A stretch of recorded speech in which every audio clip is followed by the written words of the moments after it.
कुणाल कामरा के एक वीडियो पर महाराष्ट्र में बवाल मच गया है।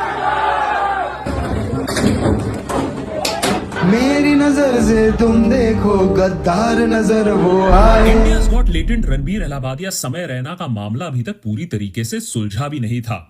उन्हें जेल भी भेजा नहीं गया। लोगों के मुंह से गालियां निकलनी बंद नहीं हुई थी कि देश के ऊपर एक और आपदा आन पड़ी। इस बार एंटी नेशनल अर्बन नक्सल कमेडियन कुणाल कामरा, कथित सोरोस सीआईए कांग्रेस आप उद्धव एजेंट ने मर्यादा की सारी सीमाएं लांघ करके एकनाथ शिंदे जी के ऊपर मजाक कर डाला, गाना बना दिया। अब आप ही बताइए, हमारे देश में सटायर करना पाप है, इस बात की जानकारी क्या कामरा को नहीं थी? थाने की रिक्शा, चेहरे पे दाढ़ी, आंखों में चश्मा, हाय एक झलक दिखलाए, कभी गुवाहाटी में छुप जाए। मेरी नजर से तुम देखो गद्दार नजर वो आए। न सुर न ताल। जाहिर सी बात है कि सेना ने भी पार्टी की मर्यादा का पालन करते हुए उस हैबिटेट सेंटर में घर के अंदर घुस के ऐसी तरीके से चीजों को ध्वस्त किया कि हैबिटेट सेंटर के जो आयोजक हैं उन्होंने जान प्राण बचाने के लिए उस पूरे सेंटर को ही बंद करने का डिसीजन ले लिया है। लेकिन इससे कामरा की मुश्किलें कम नहीं होने वाली हैं, उसकी दिक्कतें तो अभी शुरू हुई हैं। शिंदे जी से माफी मांगो, एफआईआर और जान से मार देने की धमकियां अभी आ रही हैं। क्या जरूरत थी भाई इतनी सच बोलने की? हैं? अरे जिस बंदे ने तोड़फोड़ की, अब पुलिस उसके साथ क्या करेगी आप सोच रहे होंगे। ये तो पता नहीं, लेकिन उसका पॉलिटिकल करियर काफी उज्जवल लग रहा है। ये सिर्फ एक ट्रेलर है, पिक्चर अभी बाकी है।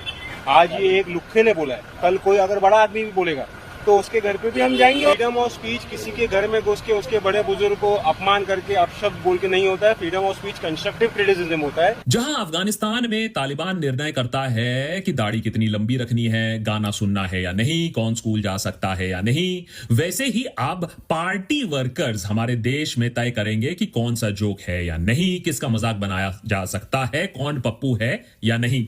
अच्छा चलो मान लिया कि कामरा एक थर्ड रेट कमेडियन है, उसे कुछ पता नहीं और उसने शिंदे जी का अपमान किया है। अबे तो फिर कोर्ट्स और जजेस की क्या जरूरत है? मैं क्या करूं, फिर जॉब छोड़ दूं? और वैसे में भी कामरा का कांड सरकार के लिए एक अहम वक्त पर आता है जब सुप्रीम कोर्ट ने प्रचंड साहस का काम करके दिल्ली हाई कोर्ट के सीनियर जज जस्टिस यशवंत वर्मा के घर में मरामत कैश की वीडियो पब्लिक कर दी है। अगर आप जुडिशरी देखें तो यह अनप्रेसिडेंटेड है उसके इतिहास में। उनके खिलाफ इंक्वायरी अब बैठा दी गई है और उनके टेबल से सारा काम वापस खींच लिया गया है। अब जाहिर सी बात है कि अगर कैश ट्रेल को फॉलो किया जाएगा तो बहुत नेताओं के भी पजामे के नाड़े खुल जाएंगे। लेकिन इतना बड़ा कांड हो गया पिछले 2 दिनों में, वो भी अग्नि देवता की कृपा से, कि गलती से कैश पकड़ा गया, धू धू करते हुए पकड़ा गया। लेकिन लोगों में इसको